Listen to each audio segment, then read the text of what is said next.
Hello there and welcome back to Gran Turismo Live, and tonight we're going to be bringing to you the final Manufacturer Series Top 24 Superstars race from the EMEA region. It is sure to be a belter. It's the final chance for these guys to secure their spot as their manufacturer's choice going through to the Worlds.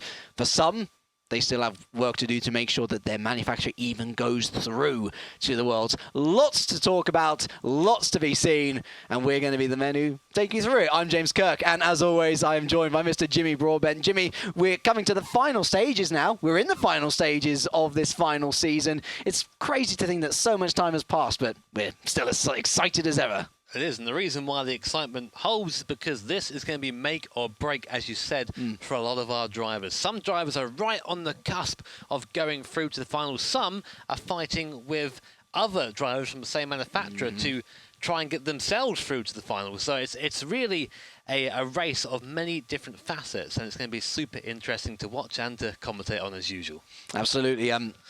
You may be hearing some words, you may not be understanding them. Well, let us try and clarify a little bit further. Let us explain what these championships are all about. Jimmy, I'll hand it over to you first. Oh, thank you very much, James. You're very good to me, you are. So then, let's speak about the FIA certified Gran Turismo Championships. There are two competitions in this, both the Nations Cup and the Manufacturer Series, which we'll be watching today. You can check out the Nations Cup race on YouTube if you want, if you haven't seen it already, on Gran Turismo TV.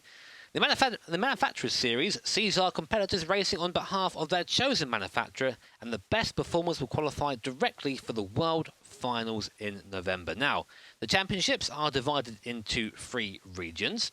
This is Europe, Middle East, and Africa. What we'll have at the end is someone from each of these regions representing the top 16 manufacturers in the World Finals. So, as we've said, you can see here that each of our top 16 manufacturers at the end of the night. That is the end of the online phase of the championship. From there, we'll have a champion from each region who will go on to represent said manufacturer at the World Finals.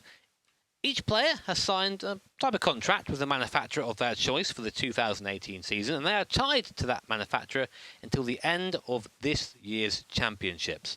The winner of both Nations Cup and Manufacturer Series, the first ever FIA Gran Turismo champions, will then be invited to head to the FIA Gala Awards dinner in St. Petersburg in December. So what an honour that would be. Right, before we head into any sort of racing, we should really look at the state of affairs. Let's take a little look at the top 24 points rankings for the European, Middle Eastern, and African region. Remember, at the end of tonight, it is only one driver per manufacturer that would be selected, essentially, to go through and represent them from the region. That is even before we get to whether the manufacturer gets through in the first place. But let's take a little look at the driver standings as they are.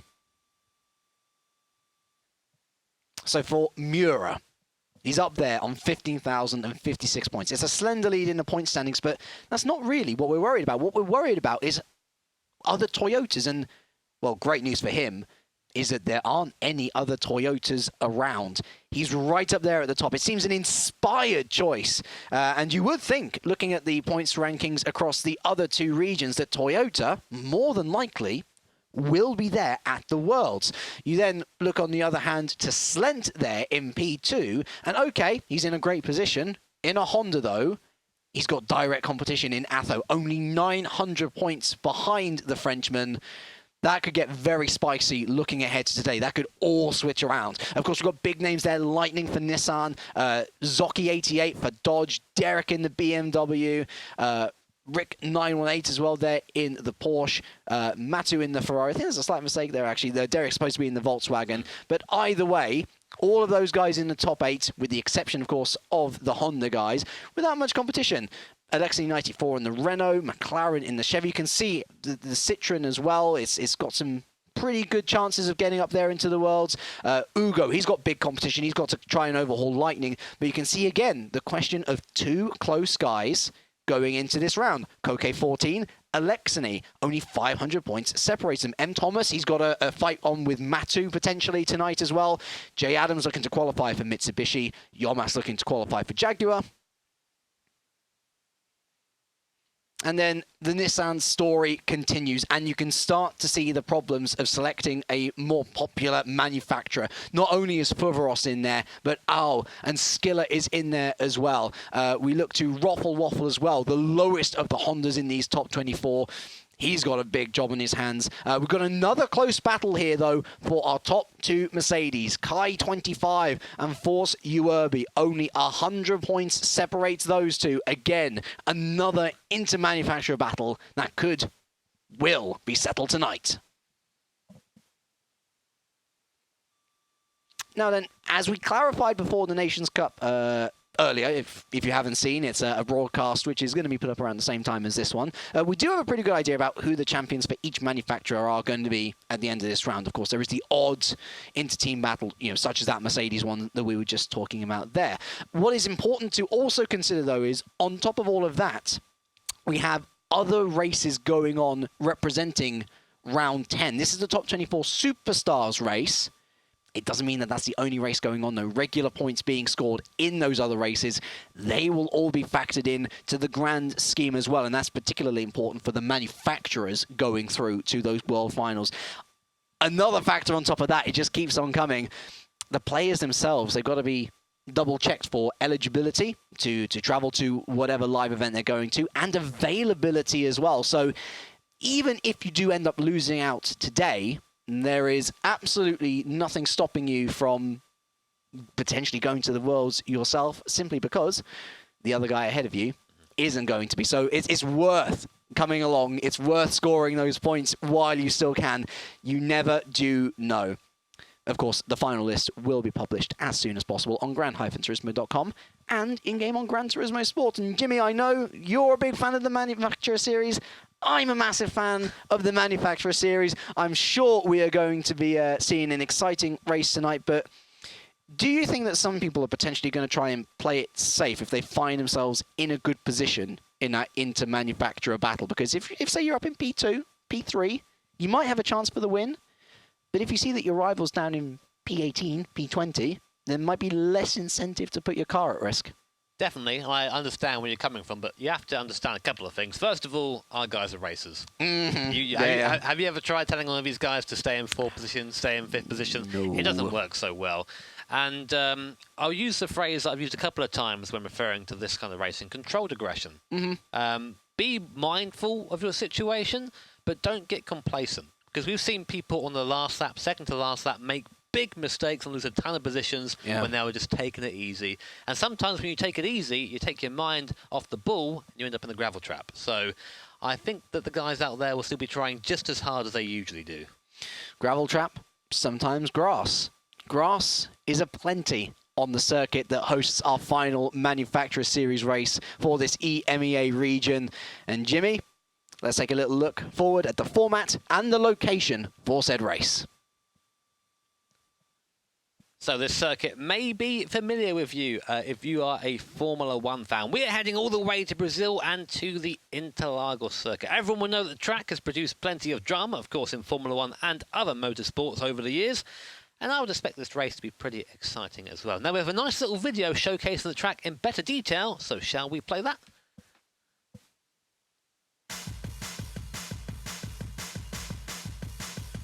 So Interlagos, located near Sao Paulo in Brazil, one of the staples of the Formula One calendar and very recognisable. Just over 4.3 Ks in length, quite a short lap, just over 1 minute 32, 1 minute 33 if you have a good time. And a track of two halves, Sector 1 and Sector 3, very much reliant on top speed, whereas Sector 2 relies on mechanical grip and driver patience. Of course, the NRS, a good place to overtake, as well as down into T4 after Curva del Sol.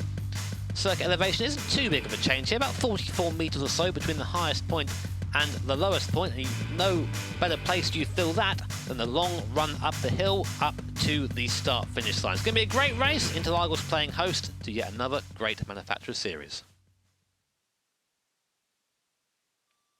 Beautiful circuit, beautiful new graphics, and let's keep the beautiful rolling onwards into one of my favourite groups of cars available in Gran Turismo Sport. Let's take a little look at the Group 3s.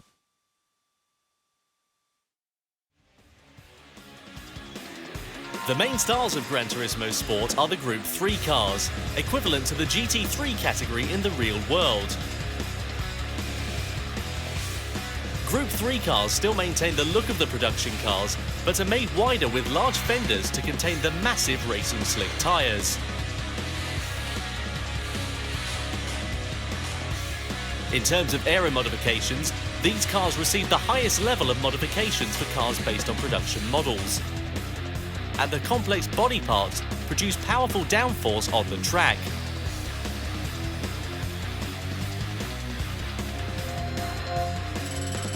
Weighing in at roughly 1,350 kilograms with 550 to 600 horsepower, all cars are restricted to rear-wheel drive drivetrains.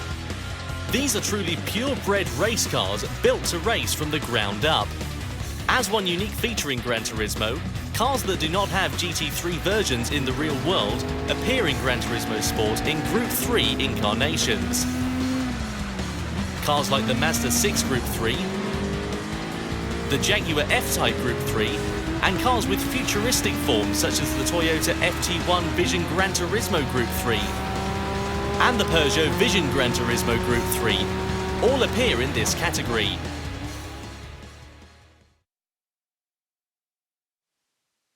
We'll join the 15-minute qualifying session in just a moment. But before, the 21-lap race ahead of us, with the modifiers at fuel consumption set at ×9 and tyre wear at 5 times, we'll take a little look at the potential options available in terms of strategy. Jimmy, do you see pit stops making a particularly big difference in this race? Well, they have done pretty much every race we've done previous, and I don't think this will be any exception. The forecast is of a one-stop, lap 10 to 11. We'll be seeing people pit in for that one pit stop. Although we have seen people in the other races try and do a two-stop every now and then. Hasn't really been so successful in that, but of course it may be in this one here. So definitely one to watch out for in terms of strategy. The online journey for the EMEA region in 2018 ends here in the Manufacturer Series. It's the top 24 Superstars race, the final one for this region. Remember, bonus points on offer. It is all to play for. So let's head on over into qualifying and check out how things are getting on. All right then, so for the final time in this EMEA region, manufacturers qualifying. And Jimmy, we've got some potentially favourites going into this. We're looking at the Volkswagen potentially. We're looking at potentially the Lexus, the Mercedes as well, as doing well around this Interlagos circuit. But certainly, one of the things which the drivers have told us to look out for is a very similar trend to what we saw in Monza a week ago. Track cuts. Track penalties. They are aplenty around this circuit if you so choose to abuse the limits. And for these guys, Interlagos, of course, not one of the longest circuits on our calendar in Season 3, but still one where you need to get in the groove, honestly. I mean, this is one of my favourite circuits, and I know how much getting in that groove can affect your lap time. That middle sector in particular, so twisty, so turny. You need to be on it to extract the most time out of it. Interlagos is really a tale of two halves, as I would call it. You have the first and last sector, which very much suits a car with a high top-end speed or slippy car. Then you have the middle sector, which is all about having a car that has a lot of nice mechanical grip and also a patient driver as well, because there's a lot of tight corners. Very easy to get oversteering through there and lose a bit of time. Nice thing about Interlagos, though, is that it is a short track, so people already coming on to their first hot laps. Here is Zocchi 88 representing the Viper, quite used to seeing that yellow and blue livery making its way around the circuit, going down to T1. Now the Senna S, nice and tidy through here. Very important to get a good run out of T2 here, the second part of the S, because it dictates your speed all the way around T3 here, and then all the way down this back straight. Here we are then, just use a little bit of curb on the exit. Nice and calm down here, speed rising to nearly 250 kilometers an hour before braking just past the 100. Nice and tidy, bring it into the left. Of course, this probably won't be the first, probably won't be Zocchi's final time. He's probably out there right now just trying to burn a bit of fuel so we can get a faster lap in towards the end of the session, of course. but it's good to get the practice in. Now here, turn 6, you see, oh wow, look at that, all sorts of understeer and oversteer, the car just sliding. Somehow Zocchi bringing it back into the curb, I'm not quite sure how he managed that.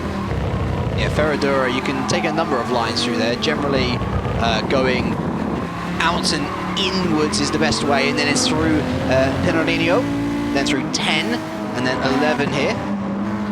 As I say, tight, twisty. It seems to wind in on itself until it's slow at the very top of that infield section, and then you've got to unwind down the Mugello and into, I've heard so many different pronunciations for this corner. Yuncao. I'm going to go with Yuncao. That's what I grew up with as a child myself. Then it's going up the hill, past the grandstands. It is flat on the accelerator from here on out. And we'll see what sort of early times we are seeing from these runners. We have a 32.4 from Zocchi 88, a 32.6 from Koke, 32.4 from Jay Adams, 32.3 for Uwerbi in that Mercedes, which we were thinking was going to be one of the better cars around this track. Also worth mentioning, Jimmy, that for Mercedes, for that one spot from the EMEA region for Mercedes to go to the Worlds, a very tight battle on indeed, because we have two of those drivers in the server today. Yeah, pretty much, and essentially it's going to be the driver. We have both Kai 25, sorry, in the AMG as well.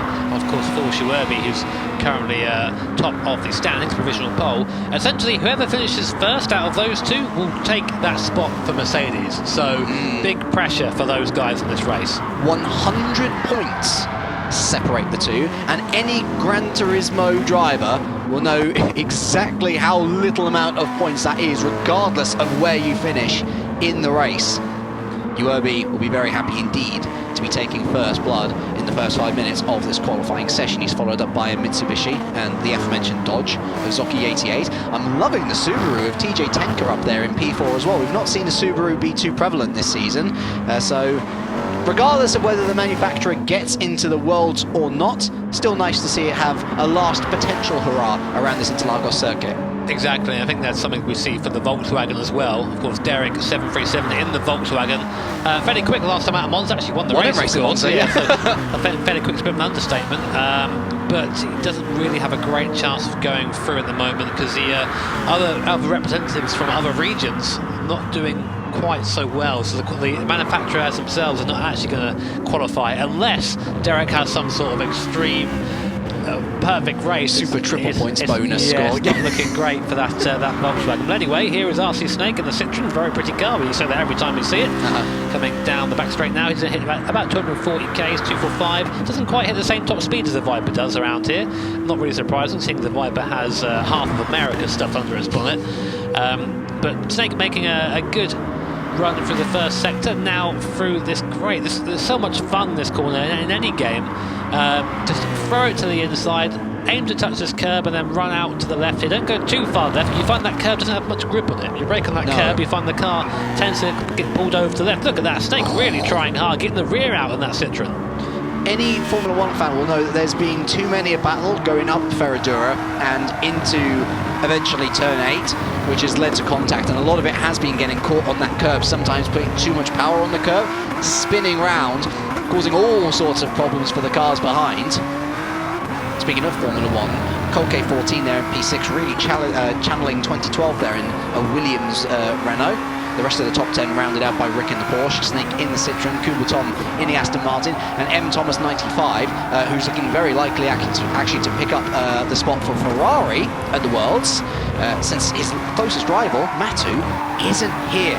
Real shame that, but we're also seeing some early pit stops now just to get a fresh pair of boots on to refuel the tank. Uwerbi comes in, and he is still on provisional pole.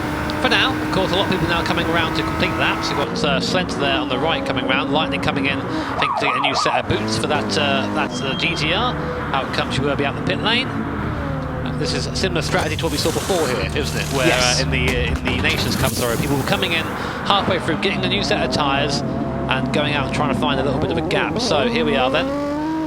For Uwerbi still actually top of the times. He's actually one of the drivers from the last World Tour. He was there, did very well there, got into the final 10 if memory serves, and I've said this before, he usually doesn't serve, but I think he did. And here he is again now, putting on a nice display out in that Mercedes. Simple livery on that, but actually I think I'm a fan of it. Very effective.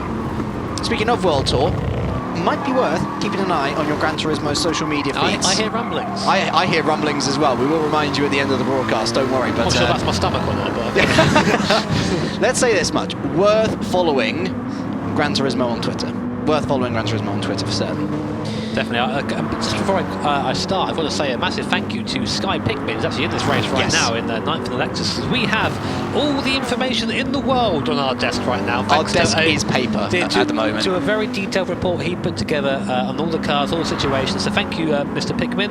Very much appreciated. And of course, best of luck to yourself and everyone else in the race today in what is the last race of the Manufacturer Series for this season. Last chance to score some big points, not just for yourself, but for your manufacturer. And Zocchi88 is repping the Dodge brand brilliantly. He's just gone on provisional pole, only to be beaten out by the Mitsubishi of Jay Adams, the first man into the 131s. Faster times flying in now. Kai into P6, Slent into P3 in the Honda. Yomas goes up to P7 in the Jag, and Miura makes it a Japan front row at the moment into what was a Japan front row. There goes Derek. We were saying he needs a great result in that Volkswagen. Well, he's doing his damnedest. He's up there in P2. Derek there, the top down once again. Very keen to get some win for his virtual hair, it seems, at this point. But yeah, Derek putting in a great performance. He's very strong at Monza as well, winning the race there, as we said before, by quite some way.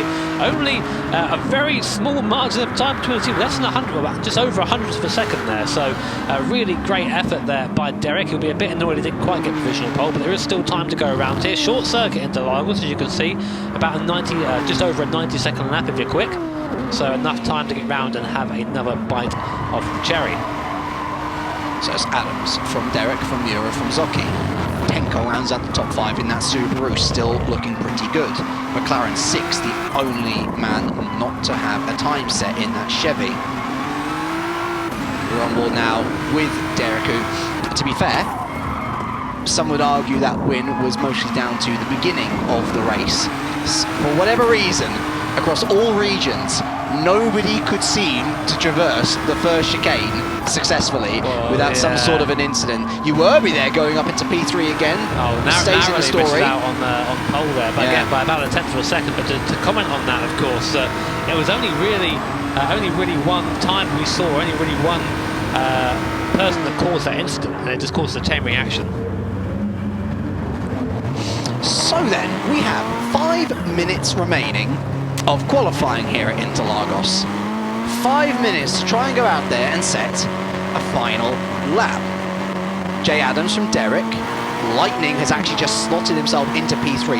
How tight is that second to third to fourth position? Well, let me tell you, first to fourth is separated by a tenth. This is one of those circuits which a lot of people will know. It's also quite simple to learn, but that is a double-edged sword. Okay, you could be fast around here, but guess what?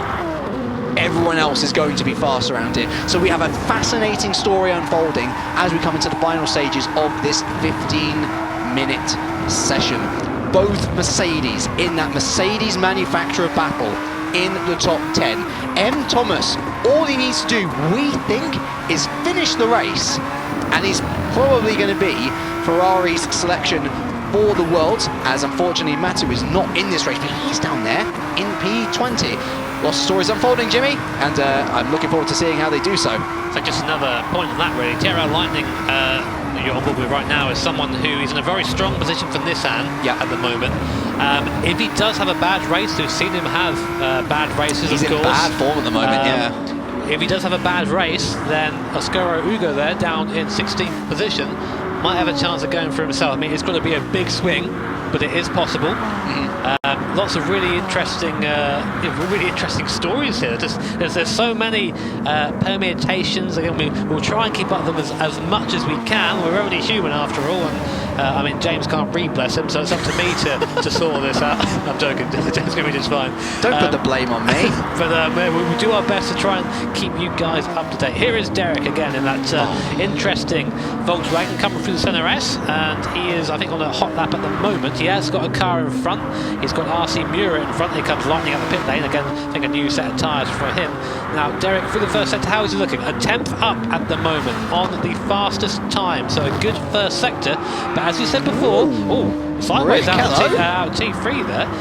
But as we said before, this is a circuit. It's a circuit in two halves. We have a very fast first and last sector and a very technical, very tight second sector. So your car might be great in a straight line. Then you get to the middle sector and find out you can't crank enough lock on, then you lose a lot of time. So all cars are catered for here. M. Thomas improves to P9. McLaren improves to P10. I'm disappointed that you didn't pick up on the Rag and Bowman reference, honestly. No? No, I'm sure the comments will be. The comments picked up on my initial D reference 2 weeks ago. I was very happy with that indeed. Hopefully they would have picked up on that as well. Hopefully Derek, from his perspective, is going to pick up pole position though, because he really does need to pull one out the bag. He's effectively carrying this Volkswagen stable across all three regions. He needs to score super big. Look at that though. Koke 14, 4 Williams, 4 Renault, just pips him. A 1:31.865, and here comes fastest times yet. Miura with a 31.925, beating out Derek, who did improve, but not enough to move himself up from P3. So currently, it is Renault, Toyota, Volkswagen, Mitsubishi in that top four. And everyone on their last laps. I think Derek's probably the last one to cross the line, who will be setting the final lap of the session. And of course, Koke and Alexoni are two people as well in battle to get through in the manufacturer's slot. Here comes Rick 918 BMX, always seems to be towards the sharp end. Rick didn't quite have a nice outing at Monza. The Porsche didn't do too well there, but better suited for this circuit here in Brazil. But just to very quickly go back to that point, of course, that Williams is currently, Koke is currently in the better position. But again, another case of if he has a bad race, and Alexoni could maybe jump him in the standings. This is worst case scenario for Alexoni, pretty much. Worst case scenario. I do love that Williams livery, by the way. Looking rather fetching on the RS01. We do actually have I think Koke's down. I was looking at the split, and I think he's not going to be improving from this 138. He's going to have a bit of a draft flow from Pickman in front. We'll see if it affects him. It won't be too big of a draft. There goes Zocchi, nearly so close, narrowly misses that provision pole. Pittman goes into third. Jay Adams into third. Now locks down Sky Pittman. The time's coming in thick and fast. We have less than half a tenth between first and fourth position. That's how close we are right now. Final times, Derek comes in the Volkswagen, only just again less than 100th of a second to Pip. There is the spin celebration. Will anyone else get in before the end of the session? No. It's Derek in the VW taking the last pole position of the manufacturing series of this season. The top 6 was covered by a 10th. Yeah. The top six was covered by a 10th. You can't hope for it any closer. For Derek, oh my goodness me, he is the stallion carrying the army on his back. Volkswagen probably watching with bated breath to see whether he can't drag them along to the World Finals. Koke, so close yet so far. Still very good to be on the front row. Then it's Zocchi 88 with that dodge. Brilliant work from him. The entire field covered by less than a second, James. That's ridiculous. 8 tenths. I did tell you that Interlagos was a popular circuit, Jimmy, but like I also said, everyone knows how to drive it, and clearly very well. So, just going to get the last preparations in now. Take a little bit of a drink, have a little bit of a stretch, and get ready for the last manufacturer's race of the season. Derek, 737 on pole in that VW, closely followed by Koke, Zocchi, Adams, and Sky Pickman. At this point, it could be anybody's race.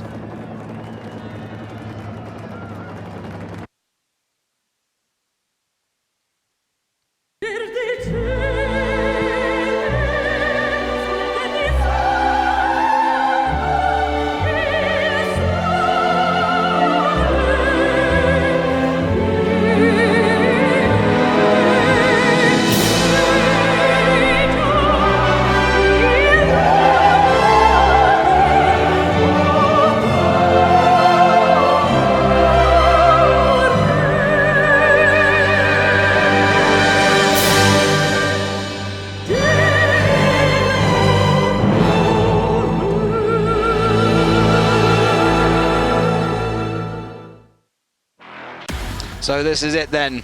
Your final race of the EMEA Manufacturers Series Season 3 in 2018. The FIA certified Gran Turismo Championships, and on pole position is the Czech Derek, trying to do all he can to bring Volkswagen to the world. Alongside him then Koke 14 still in a battle for that Renault supremacy. Good start for him on the front row. Zocchi 88, the Brit in the Viper, starts P3 ahead of Jay Adams, his compatriot, repping the Mitsubishi Lancer.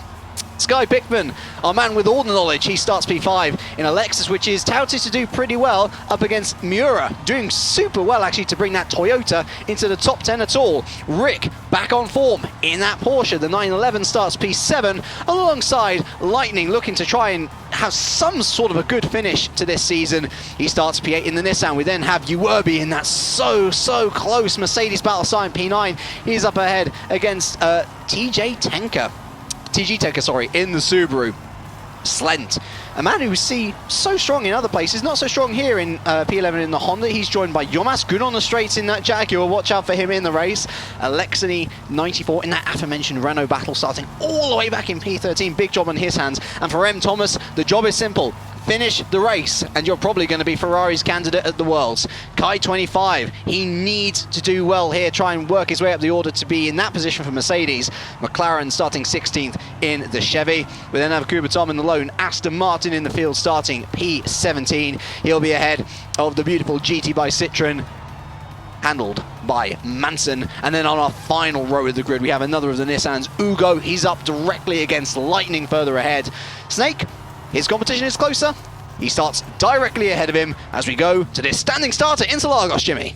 We do, and here we are, standing start once more. In my opinion, one of the best ways to start a race. We saw a little bit of calamity at Monza last time round. Hopefully not the same this time. Let's see who gets off the grid first. So, Rams are going to build in a second. 1 light, 2, 3, 4, 5. And we are go here at Brazil. Looks like a poor start from Williams on the left there.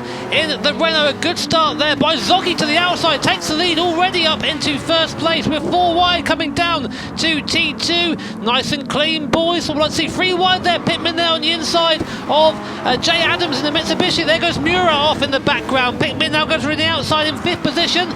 Rick on the inside, so carry the speed round in the Lexus. The top 4 pulled away. Force Uwerby there in the Mercedes, coming down to T4. A nice clean start from the guys, it seems, so far. Bit of a far cry from Monza, which is, well, a good thing in my opinion. Derek has lost a place to Zocchi, but the pace is looking good in that VW. And Koke there, falling back into the clutches of G. Adams, coming up to T6 for the first time. Everywhere through there nice and cleanly. A couple of penalties back in the field, but we'll focus on the lead group for now.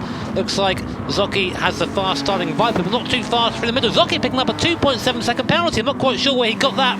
Must have gone wide somewhere. But these top 4 are no to tell on this first lap. Good news for Koke, despite losing a position at the start there.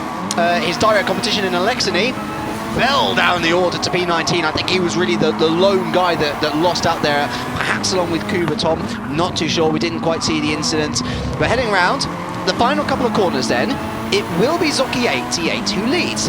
That said, he does so with a 2.7 second penalty, which could come back to bite him later in the race. A race in which we could see 1-stop, 2-stop strategies taking full effect. 21 laps in terms of lap counter, one of our longest of the season. He leads ahead of Derek, Koke, Jay Adams, Sky Pittman, Rick, Uwerby, Slent, M. Thomas and Tenka rounding out the top 10 as Rick, well, he had a terrible race last time in Monza in the Porsche. He's having a brilliant one here. He's back up to P5 after a slight little squabble with Sky Pickman.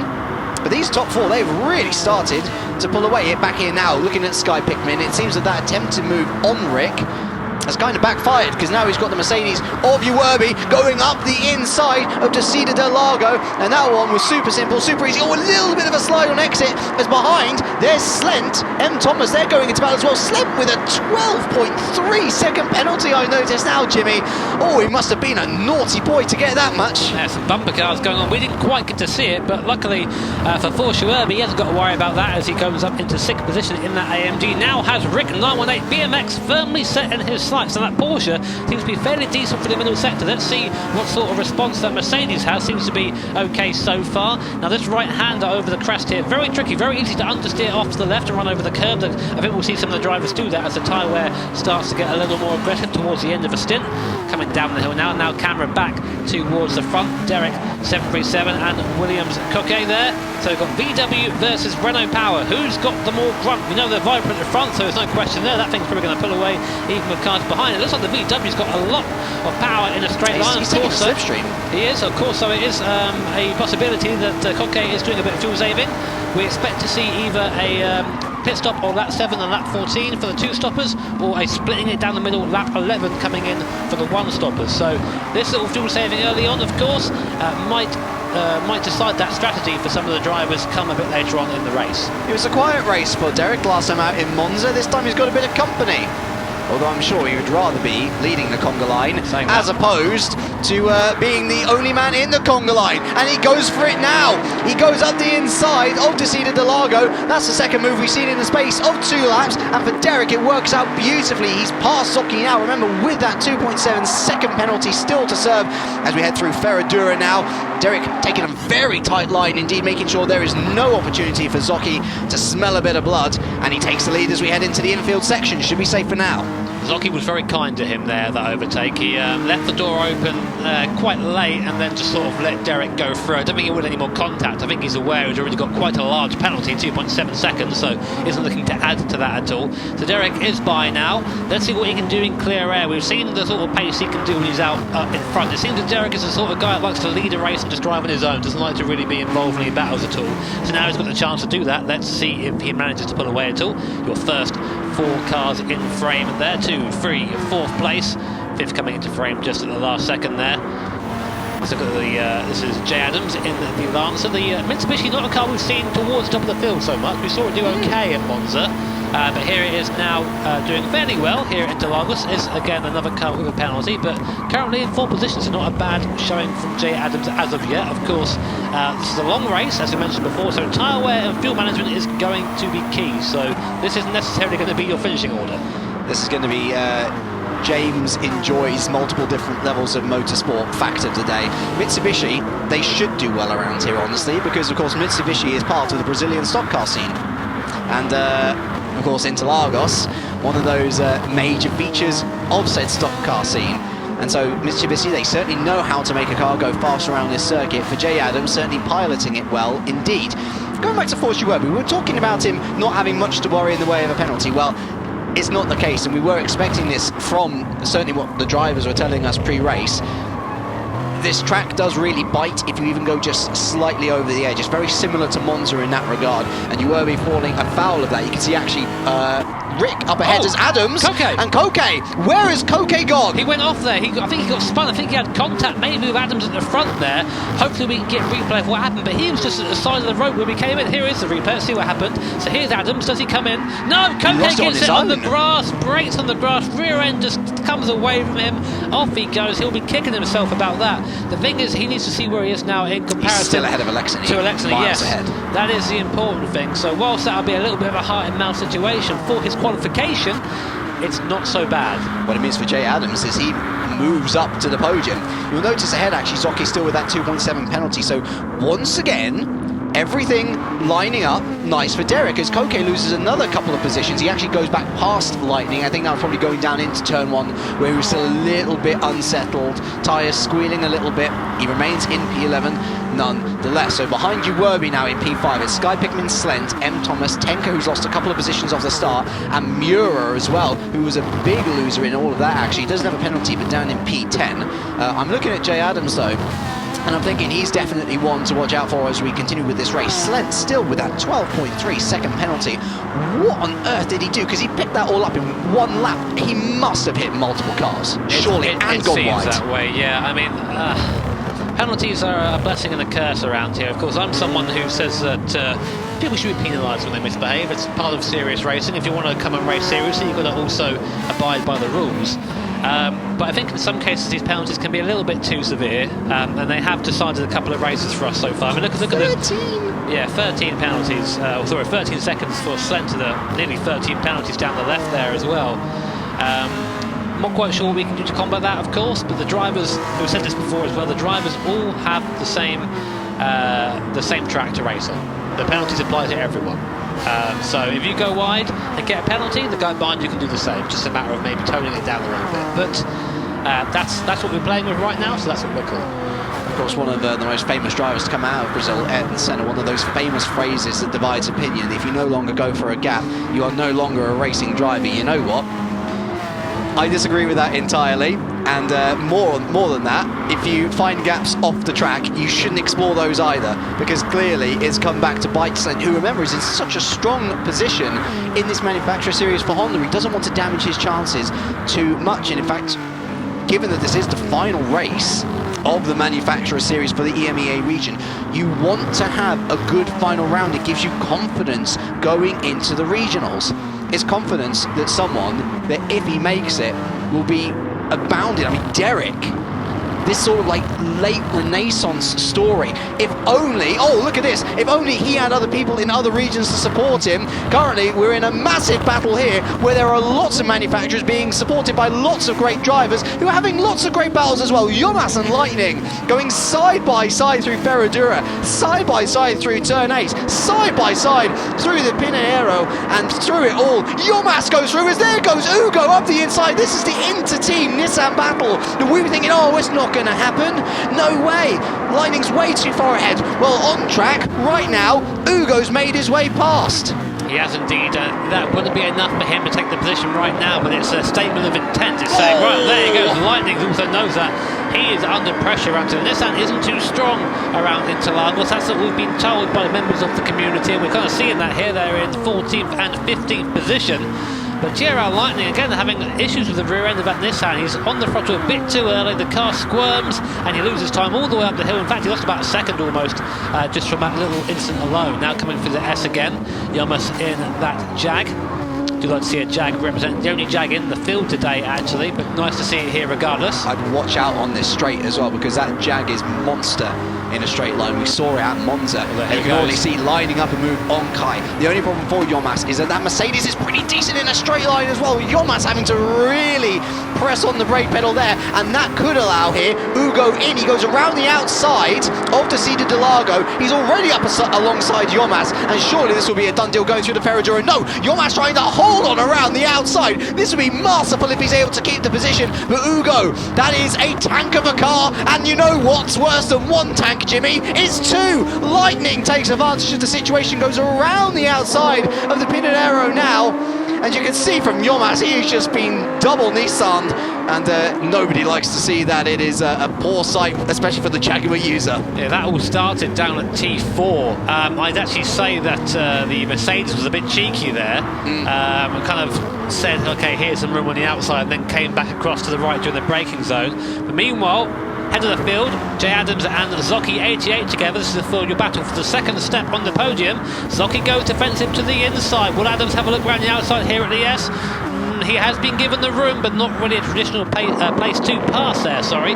Jay Adams now is going to try and reposition himself, and I'm sure have another go coming down the back straight. Another story said that, oh, hello, looks like Zocchi got a little bit sideways there coming through T3. That's going to allow Jay Adams to pull up alongside in the 6th string, goes to the inside of the Dodge, of the Viper. Who's the winner of the braking zone? There it is. Adams through, very nice there. That all happened there where Zocchi got a little bit loose, and saying that's still loose. We haven't seen anyone come in yet for what would be the two-stop strategy, so maybe this is going to be another race of one-stops. Meanwhile, Rick BMX in the background, actually has the fastest lap of the race so far, is closing in 4th position. He's having a properly good time in that Porsche. He was absolutely nowhere in Monza. Turns out you just need twisty and tight things called corners to give you an advantage. Never heard of them. No. Certainly the Dodge is going to have problems around here. This is why he needs to rely on the straight, certainly. But you know what? While those two are having a great battle, while we're enjoying that, Derek has pulled 3.2 seconds on the rest of the field. It's Monza all over again, and he's going to be absolutely loving it. Just doing what he does best, which is just keeping a lead. He kind of has... Having this pace, he sort of has the luxury of now deciding what strategy he does. So if we're going to see any two-stoppers, I think he'll come in now. He's not, so that's probably going to be a one-stop for Derek at this point. Still keep an eye on the pit lane. We might see some people peel in and try something a little bit different. But Derek, yeah, just having a great time out there in that VW. It's a real shame that the manufacturer isn't really too competitive overall. Slentin? And is Slent going to be our only 1 or 2 stopper? Oh dear.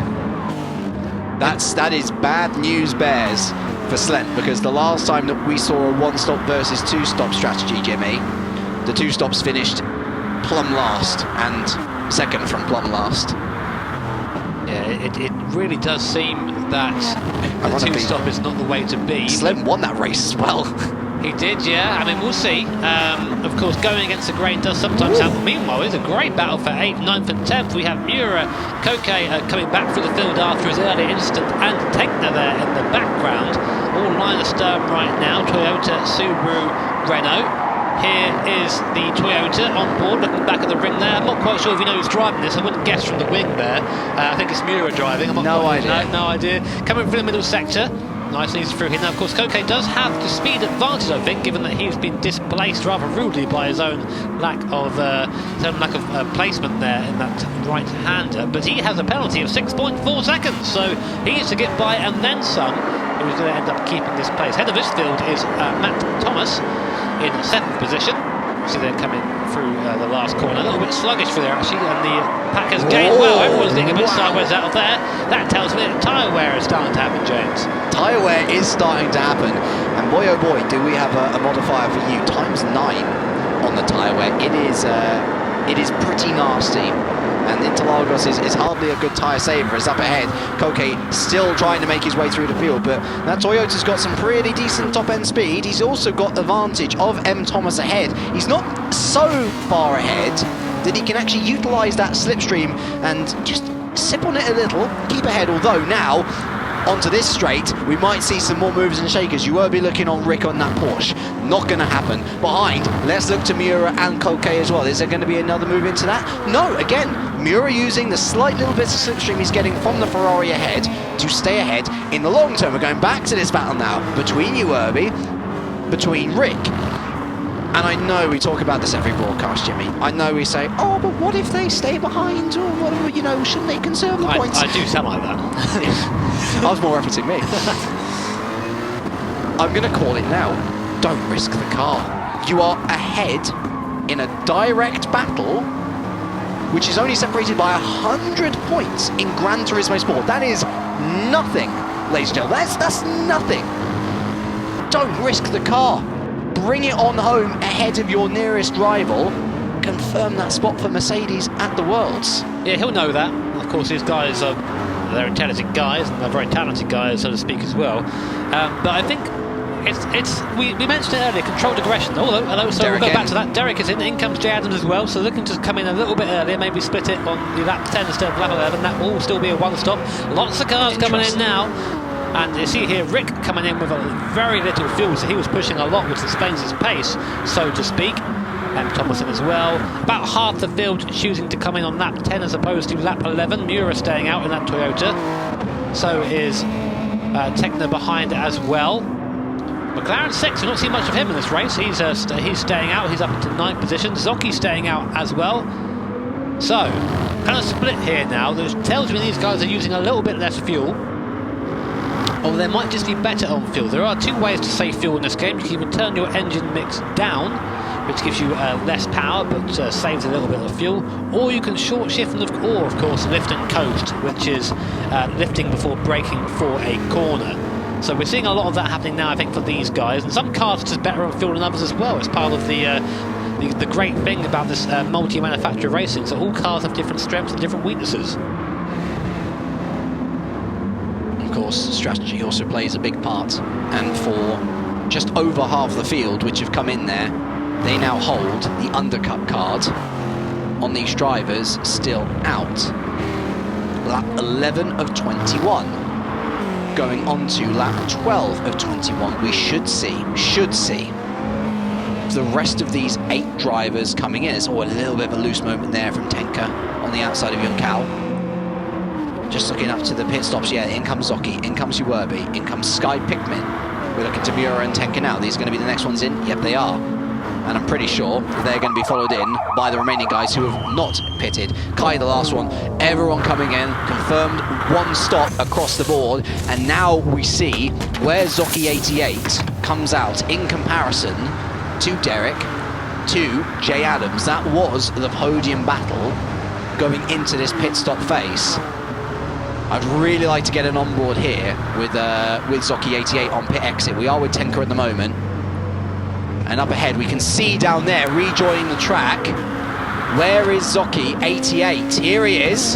And you can see there, in the distance, McLaren 6 has jumped everyone and their mother. Zocchi 88 P4, not only that, P5's around the outside of Desida de Largo. Goes Rick 918. That is the undercut. And it's most premium, Jimmy. McLaren 6 from nowhere's on the podium. I'm sitting here, mouth just agape at the moment. I don't understand how McLaren 6 has done that. He was pretty much nowhere before the stops, and now he finds himself up into P3. So a great call there to come in early and maybe he's short-filled. I think he might have short-filled a bit, got out early. He's now going to turn the thing down and just stay on every apex he can, defend like his life depended on it. He's got about 3 seconds behind him though, so that's going to be helpful for his struggle. But a great call by there by McLaren 6. But the next question now is, what sort of penalty does he have? Is it a big one? Is it a small one? If it's a small one, it shouldn't affect things so much. But behind him, Rick 918. Here is McLaren, 6.4 seconds, not a small one. But Rick behind him has a larger penalty. So again, we might end up having this decided by penalties. Look how far down Jordan Muir is now, and Tenka, 13th and 14th. That has come back to bite them royally. Kai 25 as well, actually both Mercedes losing out there. Kai though losing out heavily down to P18. Uwerby down to P7 at the end, or no, I lied, P8. Timing glitch, don't you worry. Zocchi 88 though, he was one lap in later, which means, in theory, Jerry, that he's going to have more tyres, more fuel to use in this stage of the race, and already tucking up underneath the rear wing of Rick, pulling out to the inside, but again, not choosing to commit himself. Just showing his nose, I think he knows. But the thing is, Zocchi is pretty much safely through at this point in his slot for manufacturers. So Rick 918, not quite the same story, I don't think. Goes on the inside and along. We're going to just come away from it. That's the wrong time. Look in the background. Can we see what's going on? There it is. Zocchi does take the place from Rick 918. Tries to hang on around the outside. Not very easy to do that, unfortunately. So nice and easy, and of course through without contact. Rick with an 8.3 second penalty there. I wonder what now Zocchi can do in terms of catching McLaren 6. And I did just catch a glimpse in the background. It's Uwerby past Lent, isn't it? I saw the McLaren 6 was trying to serve a bit of his penalty. Oh, okay. So maybe he's aware that now he's got a fast guy behind him and is trying to get rid of a bit of that penalty before the end of the race. Yeah, Sky Pickman, the only man apart from Derek. He's got more. He's got more. I'll be quiet. Oh, McLaren. I'm sorry. Again, McLaren, ironically enough, in that Corvette. Not seen many McLarens. No. Series. I mean, they do exist. They are in the game, but just not really around. Not represented so much in this region, it seems. Again, a reminder, even though we are at this late stage now, as Uwerby actually making his way past Sky Pickman, so the Mercedes driver starting to move back up to the region where we were thinking he was going to come out the pits. But yeah, a reminder that basically after this, after the regionals, after the Worlds, finishing off and completing this 2018 FIA Gran Turismo Championship season over both nations and manufacturers, but the Manufacturers Cup in particular going into 2019, all of these drivers have a chance to start anew. So they can go to any of the manufacturers in game and sign up there. Again, it's a complete strategy call. Some choose to go with their heart, some choose to go with their head. I think many going with their head is why the McLaren is maybe not the car that we see most often. But either way, we might see a lot of these guys making a couple of roster moves, eyeing up their options. Plenty to watch out for in off-season. Yeah, speaking of that, someone who I think who went with his heart was Derek in the Volkswagen. Yeah. Not really a very popular car. We've only ever seen one Volkswagen competitor in these manufacturer races, superstar races, and that has been Derek 737. And it seems that participation across the board for the Volkswagen is fairly low. In fact, I think Derek is by far the highest rated driver for the VW. Miles, yeah. But the problem is that because he hasn't really got anyone supporting him in other McLaren regions. 6 in. Oh, okay. Knew it. He must have misfueled or underfueled. Yeah, okay, there you see he's there with one Okay, that's very interesting. So, Slent we knew was coming in for a 2-stop as well, so maybe we just missed him. yeah, okay, maybe McLaren 6 just came in a bit earlier. Well, of course, some people doing the 1-stop, some people, I guess, now trying the 2-stop, and it might have just been a mistake. Of course, we'll go back to the Nations Cup of last time around with GTP Adam, Yeah. who we thought had done some sort of masterful strategy that we can comprehend. No, I mean, just misfueled. It was a brilliant strategy, but he didn't know much about it. That's the best way to do it, isn't it? The 8-minute strategy. So, back to your battle for third position. Zocchi leading Rick 918 BMX. The gap about the same, not really closing down too much. Problem is, of course, that if it stays as is, it's sort of a foregone conclusion because Rick has a much larger penalty than Zocchi. Of course, it is a shame to see penalties decide the race in that aspect, but again, we'll just reaffirm that the track is the same for everyone. You have to, no one gets any special disconceptions at all. Everyone has to obey with the same rules, and Rick has been a little bit cheeky with his, it seems. Learn. White lines. Past. Not good. Get red stuff. Not great. It's not hard. It can be very tricky, of course. We saw it once, a lot of people picking up penalties from the contacts at the start. Some people innocent, and there is, bigger penalties. Here is a big old 8-second penalty on the top of Koke there. He's on the back of M. Thomas, who really, as you said, is unopposed in this race. Unfortunately, his only competitor, Matu, didn't get into the race. So he might just let him go. Yeah, M. Thomas goes, yeah, okay, sure, I'm not really fighting right now. I'm happy just to finish in 8th position. Koke goes through. The thing is, that might well reverse again when we come to the last lap, because there's a 6-second difference in penalty there. Again, Koke can kind of afford to not worry about it too much, because ultimately it is an 8-second penalty. For him, he just needs to book it. Because, okay, Alexi's down there in P18, but you never know. There's seemingly a much closer battle then. P9 and P10. Yomas, after being mugged by the two Nissans, is now back ahead of them.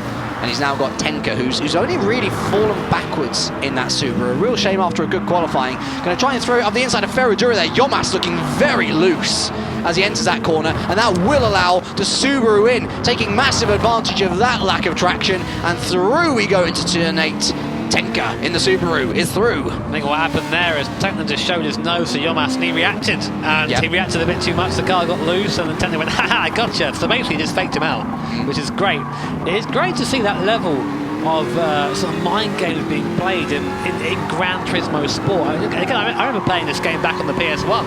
You know, when the mind games was the game telling you were too slow in license tests. Gran Turismo, not Gran Turismo Sport, just... Oh, sorry. Like, we can't go back in time and play this on that console. I was very fortunate the pre when he's got me. back in GT1, sorry, with licenses basically showed me where to go there. But now, of course, there's racecraft coming in, real racecraft, and it's great to see this game just develop this much, and I guess it's one of the reasons why it's FIA backed.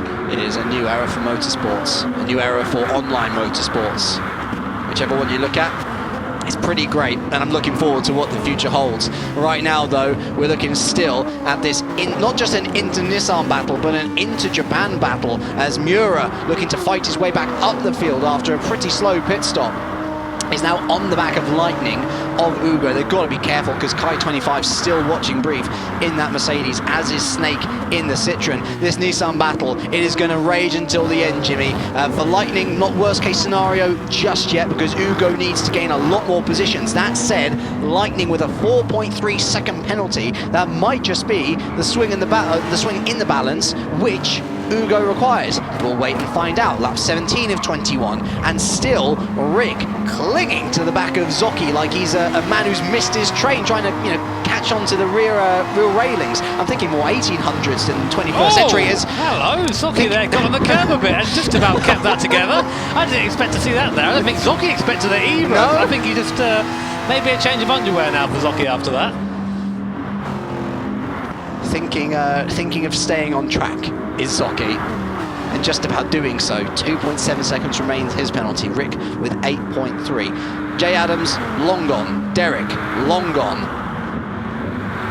But you know what? I think for Rick, this is probably best case scenario, because again, it's nice to bounce back from a bad race in Monza. Good to pick up points for Porsche. Should be seeing him through. We should also really pick up on our man with the knowledge, as Lightning is back through on Ugo. Potentially a big move there. Again, he might have to give that all up once it comes to the end of the race. We'll wait and see, but we do have to give another shout out to our boy, Sky Pickman, the man with all the knowledge, Jimmy. He's in that Lexus battle. Yeah, and the reason why that's important is because he hasn't got a penalty. Yep. And he's close by, so he could pick up a couple of places there. Might even get on to the podium at this rate. We'll wait and see. Lightning taking a little bit of that penalty there on the exit. He is being harried by Ugo. Mura's there in the battle. He's pretty much pushing his Nissan teammate along there. Not really teammates, of course, but they're all fighting for the same manufacturer. Up the hill now. It's just braking, so this is where someone's got the brake to maybe get a nose on the inside. Not quite the case here. Line astern for the middle centre. Quite hard to overtake through here unless you have a massive advantage in traction. And here is the traction zone now. Get back on the brakes. Oh wow! Lightning doing what he did at Bathurst and what Coca did earlier on in the race, getting a wheel on the grass, getting the car sideways, just about managing to stay on the inside. Yeah, he's still there. Just about managed to keep the position. Does he? Ugo goes to the outside. No! Ugo goes all the way around the outside. Wide Bit there. too far. Ugo does not know where he's going. Wow, contact. There's Kai as well in the background. We're now too wide coming up the hill.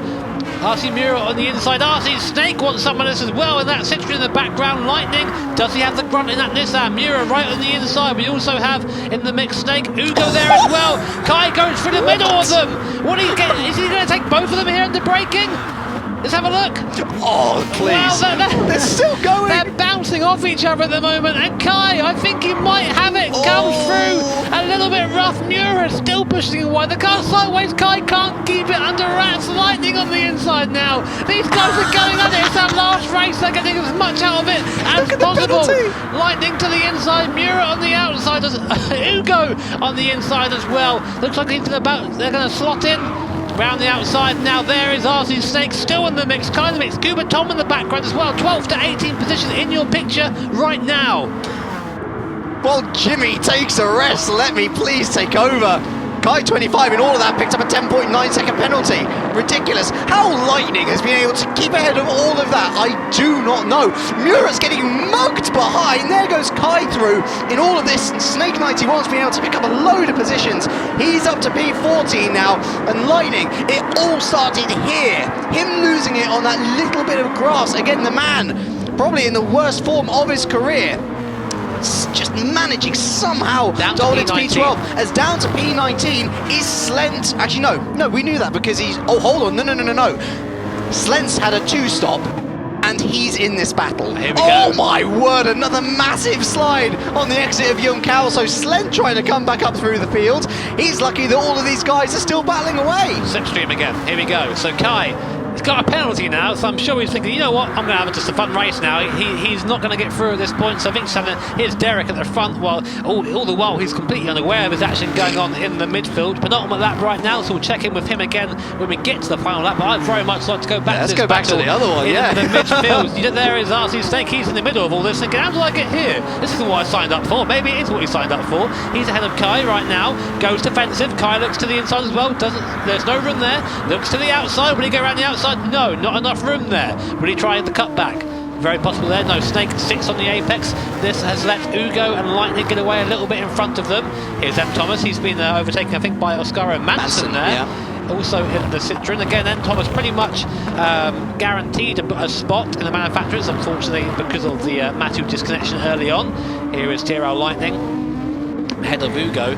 I think maybe he's aware that he caused that incident, thinking, no, I'm going to try, I've had enough of that, I need to get out of this battle.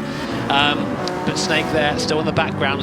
This is the thing, one small mistake from anyone, you lose about 4 positions. We forget that actually it's quite an important battle in the Citroen intra-battle. Manson making up another position on M. Thomas there. That could be the position that gains him entry to the Worlds with Citroen, I should say. Very tight in a lot of these inter-manufacturer battles. But in the race itself, the gaps are telling. As Lightning falls down the order, 15th, 16th, 17th. There's been a mistake, I think. Lightning, what has happened? It must have been at the last corner before the hill. That's my guess anyway. It seems that way. Maybe we'll get a replay of that. Unsure. Here is a replay. Let's see if we get that. Yes, yeah, he got it wrong. Again. Got it wrong. Decided to serve all his penalty. Dear. And just like that, he goes. Lightning must be kicking himself. You know, that might be what Ugo needed. That might be what Ugo needed. Lightning. We'll see. It's just error after error after error. The German broken, but it is the final lap, and one man who has not been broken is Derek. He still leads by 2 seconds, even better than that. Jay Adams 2010, he has still got that penalty from way earlier in the race to serve, as does Zocchi, as does Rick, as does Uerbi. It's only 0.8, but that's still far too much. Pickman, where will he come in all this? He's in 6th position right now, so he might gain a couple of places. He's just in the background of your picture there, coming down the hill. So I think Pickman might have a shot at the podium. Here he is in the Lexus, coming around the last corner now. Derek 737 seemingly going to win this race, but the podium is still anybody's guess. Here comes Derek then. He'll come across the line to take yet another win in the Manufacturers Series. A great race by him. He'll be followed home by Jay Adam. Here he is across the line, takes checkered flag. A great race from Derek, but the battle still raging on behind. Adam slows down. Here comes Zocchi. Where is Sky Pittman in all this? He comes through. Oh, he took 4th! He took them both at the end! Amazing stuff from Sky Pickman. Uerbi 5th, Rick in 6th, and still people serving penalties. Tenka takes 7th in the end, Koke 8th, Yomas 9th, Manson 10th ahead of M. Thomas. Here comes Ugo in P12. M. Thomas finding the wall somehow. Snake in 13th, so maybe that Citroen battle still ought to be decided. Lightning 14th in the end. Maybe that Nissan battle still to be decided. Of course, it will take machines that calculate a lot better than us, Jimmy, to decide who eventually does go through to those worlds, both in the case of the manufacturers and then the drivers themselves. But a lot of compelling cases, and none of them more compelling than Derek. The world will be missing out if he does not go through with Volkswagen. And something to note there, he had a clean race. Yep. He went the fastest, drove the best, pole position and a clean race. You can't ask for much more. What a great race there from Derek 737 in the Volkswagen. He even lost out at the lead.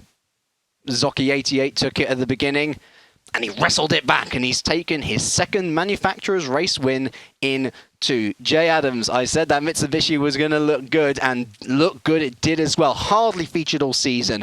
Up there in P2. Zocchi 88 in the Dodge, rounding out the podium. Sky Pickman in the Lexus. He's so happy to finally have a stress-free race, and it's worked out for him. P4. Uerbi, I think it's pretty clear to say, he's going to be representing Mercedes for the EMEA region going into the Worlds. His nearest competitor, Kai, all the way down in last. And he was very frustrated, Kai. Of course, again, I'm not sure if you guys can see the in-game chat, but some choice words, I think, for some of the drivers there, feeling it was a little bit messy. It was definitely hard fought from our perspective. It all seemed fairly fair, and of course, penalties were handing out to those that the game considered to be at fault there. But otherwise, again, you've got to really give great mention to Derek 737, and it's not really going to be...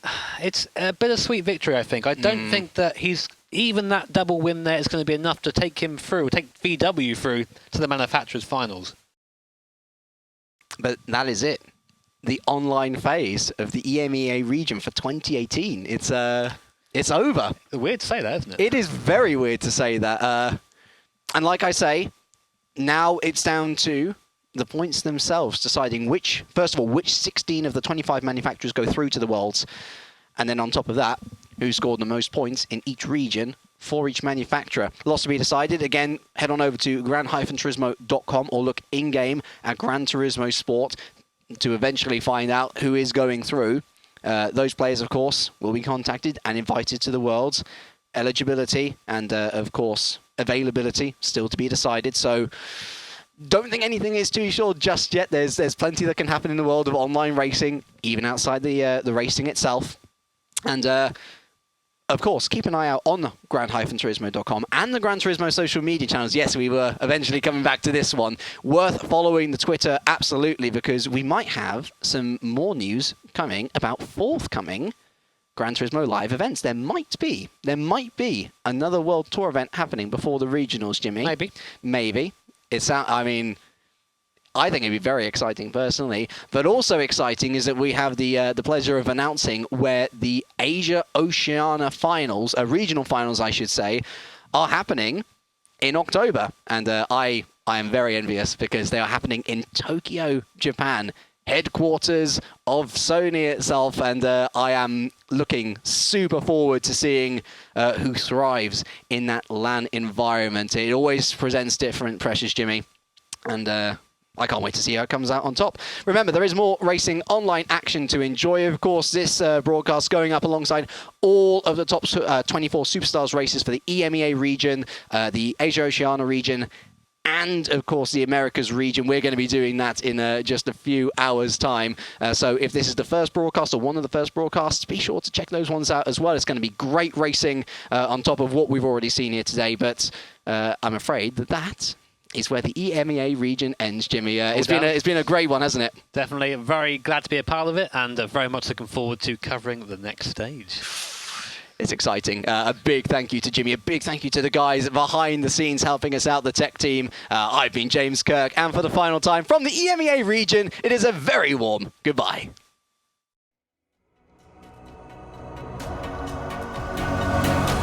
Sometimes in life